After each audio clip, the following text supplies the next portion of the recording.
não pega isso! Ai, Raimunda, foi sem querer. Me desculpa. Nandio, como é que você não consegue deixar os trem quieto, hein? Ai, vamos começar logo. Oi, eu sou o Yonggi. E eu sou o Kinandium. Ai, a cara da Raimunda. Então, hoje nós estamos aqui para responder as perguntas de vocês. Então, Raimunda, se quiser começar. Então, Raimunda, começa aí logo. Vamos começar com o Chuguinha. Chuga, quantas horas você dormiu nessa quarentena? Você já bateu seu recorde? Ai, Raimunda, que atividade é essa, minha filha? Eu ainda bati meu recorde não, mas pretendo. Então, dormindo 24 horas por dia. Só que não.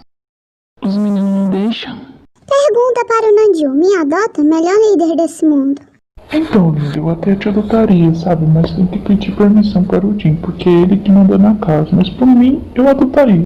Pergunta para o Nandio. Por que você ainda não veio pro Brasil ser presidente? Porque ultimamente estou ocupado com muitas coisas, sabe? Mas eu vou ir pro Brasil logo logo. E preparo o coração de vocês, porque eu vou chegar arrasando nesse país para ser presidente de vocês. Pergunta para o Yonggi. Rosas são vermelho e violetas são azuis. Yonggi, namora comigo em nome de Jesus. Ai, credo, Raimunda. Você leu muito rápido essa daí, hein? Então, depois dessa eu até caso, minha filha. Bora? Pergunta para o Yonggi. Eu sei onde tu mora. Vou te roubar. Posso?